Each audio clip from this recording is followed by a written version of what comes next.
এনসিপির সমাবেশ ঘিরে গোপালগঞ্জে সংঘর্ষ ও তাণ্ডবের ঘটনায় অন্তর্বর্তী সরকারের সমালোচনা করেছে জামায়াতের সেক্রেটারি জেনারেল মিয়া গোলাম পরওয়ার। তার অভিযোগ, গোপালগঞ্জে আইনশৃঙ্খলা পরিস্থিতি নিয়ন্ত্রণে পুরোপুরি ব্যর্থ হয়েছে সরকার। সকালে জাতীয় প্রেস ক্লাবে এক সংবাদ সম্মেলনে তিনি এসব কথা বলেন। তার মতে, সংস্কার ছাড়া নির্বাচন হলে আবার ফ্যাসিবাদের উত্থান হবে। বিস্তারিত জানাচ্ছেন আঞ্জাম খালেক।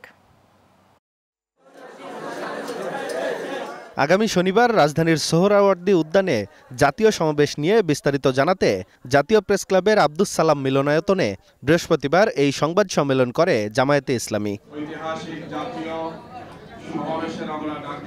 এ সময় দলটির সেক্রেটারি জেনারেল মিয়া গোলাম পরওয়ার বলেন, জামায়াত মনে করে সংস্কার ছাড়া আগামী জাতীয় নির্বাচন হলে আবার ফ্যাসিবাদের উত্থান হবে। তাই কোনো ষড়যন্ত্র যাতে সংস্কারকে বিঘ্নিত করতে না পারে তা নিশ্চিত করা প্রয়োজন। এ সময় গোপালগঞ্জের ঘটনায় তীব্র সমালোচনাও করেন তিনি। জাতীয় ঐক্যমত্য কমিশনের মধ্য দিয়ে জাতীয়ভাবে রাজনৈতিক দলগুলোর মধ্যে সংস্কারের মেজর ইস্যুতে ঐক্যমতের প্রচেষ্টাও সেখানে চলছে।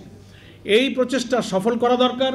বিফোর ইলেকশন মৌলিক এইসব পয়েন্টে সংস্কারগুলো শেষ করতে হবে। সংস্কার না হলে নির্বাচন সুষ্ঠু হবে না, আর একটা ফ্যাসিবাদের জন্ম হবে। গোপালগঞ্জের ইস্যুতে আমরা তীব্র নিন্দা এবং ক্ষোভ প্রকাশ করেছি। ভিডিওতে আপনারা দেশবাসী দেখেছেন যে পুলিশ প্রশাসন বা যারা সেখানে উপস্থিত ছিলেন ল অ্যান্ড অর্ডার সিচুয়েশনকে দেখার জন্য, তারা কিন্তু কাঙ্ক্ষিত যথার্থ ভূমিকা কিন্তু পালন করতে পারেনি।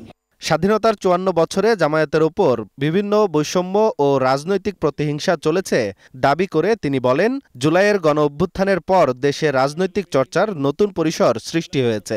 এ কারণে রাজনৈতিক সমাবেশের উদ্যোগ নেওয়া হয়েছে।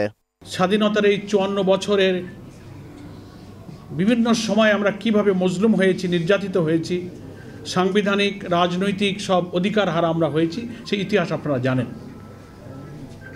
2024-এর জুলাই অভ্যুত্থানের মধ্য দিয়ে রাজনৈতিক পরিবর্তনের পর বাংলাদেশের মানুষের বাক স্বাধীনতা, রাজনৈতিক স্বাধীনতা, আমাদের সাংবিধানিক অধিকার যতটুকু আমরা ভোগ করতে পারছি, সেজন্য আমরা মহান আল্লাহ তাআলার কাছে শুকরিয়া জানাচ্ছি। এবং সেই সুযোগই আমাদেরকে এই জাতীয় মহাসমাবেশ আয়োজনের সুযোগ করে দিয়েছে। তিনি জানান, সমাবেশ সুষ্ঠুভাবে আয়োজনের জন্য একটি মূল কমিটি এবং কয়েকটি উপকমিটি গঠন করা হয়েছে।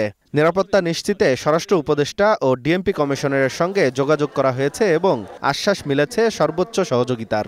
বর্বর একটা যুগ তারা শাসন করেছে, এই কর্তৃত্ববাদী শাসক যেন আর তৈরি না হয়, এই জন্য আমাদের রাষ্ট্রের কাঠামোকে পরিবর্তন করতে হবে। আঞ্জাম খালেক, গ্লোবাল টেলিভিশন, ঢাকা।